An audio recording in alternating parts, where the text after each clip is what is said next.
তো চলো তোমাদের সাথে আজকে একটা ফিঙ্গার রিং তৈরি করা টিউটোরিয়াল শেয়ার করি। খুব সহজে হাতের কাছে কোনো ভালো ম্যাটেরিয়াল না থাকাকালীনও আমরা কিভাবে একটা সুন্দর হাতের আংটি বানাতে পারি সেটাই তোমাদের সাথে শেয়ার করব। দেখতেই পাচ্ছ আমি এখানে কিন্তু কাপড়ের টুকরোর ওপর একটা এরকম গোল শেপে কার্ডবোর্ড কেটে নিয়ে আঠা দিয়ে কিন্তু আটকে নিয়েছি। তোমরা যদি অন্য কোনো ডিজাইন করতে চাও তাহলে কার্ডবোর্ডটাকে সেই রকম টাইপের সেই শেপটা দিয়ে কেটে নিও।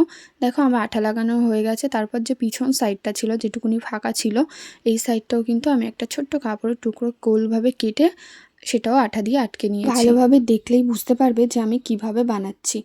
তারপর কাপড়টা যখন আমার লাগানো হয়ে গিয়েছে তারপর কিন্তু আমি এখানে এই হোয়াইট বিটসগুলো ভালোভাবে সুতো দিয়ে সেলাই করে নিচ্ছি। আমি এখানে মোট 10টা দিয়েছিলাম। তোমাদের যদি আরও বেশি লাগে বা গোল করে আরও বেশি দিতে চাও তাহলে তোমরা সেটাও দিয়ে দিতে পারো। তো চলো এবার এটাকে কিন্তু ভালোভাবে সেলাই করে নিই। আর সেলাই করার সময় অবশ্যই মাথায় রাখতে হবে যেন এটা খুব ভালোভাবে শক্ত হয়ে যায়, কোনোভাবে ছিঁড়ে যেন না বেরিয়ে যায়। সেলাই করা হয়ে যাওয়ার পরে আমি কিন্তু এখানটাতে গ্লু গান নিয়ে এখানে এই যে প্লাস্টিকের যে কড়িগুলো হয় সেগুলো আটকে নিচ্ছি। আর সাইডে কিন্তু এই হোয়াইট বিটসগুলো দিয়ে দিচ্ছি। তোমাদের কাছে যদি কড়ি বা অন্য কিছু না থাকে তোমাদের যেটা ইচ্ছে তোমরা সেটাই দিতে পারো। তো এখানে দেখো আমি নিয়েছি আমরা যে আগে ইউজ করতাম বা এখনও সবাই ইউজ করে ভেলভেটের যে চুড়িগুলো হয় সেই চুড়িটা আমি এখানে নিয়ে নিয়েছি অর্ধেকটা কেটে।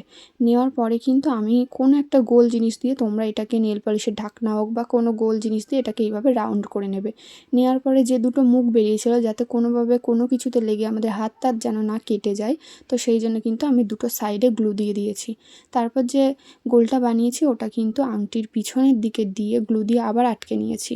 তো গ্লু স্টিক দিয়ে আটকানোর পরে কিন্তু আমি গ্লু স্টিকের উপরে আবারও ফেভিকল আঠা দিয়েছি, দিয়ে আবার একটা কাপড়ের টুকরো দিয়ে ভালো করে আটকে দিয়েছি যাতে কোনো রকমভাবে আমরা যতই নড়াচড়া করি না কেন, হাত নিয়ে যতই টানাটানি হোক না কেন আংটিটা যাতে খুলে না যায়। আর আজকে আংটিটা কেমন লাগলো অবশ্যই কিন্তু কমেন্ট করে জানিও।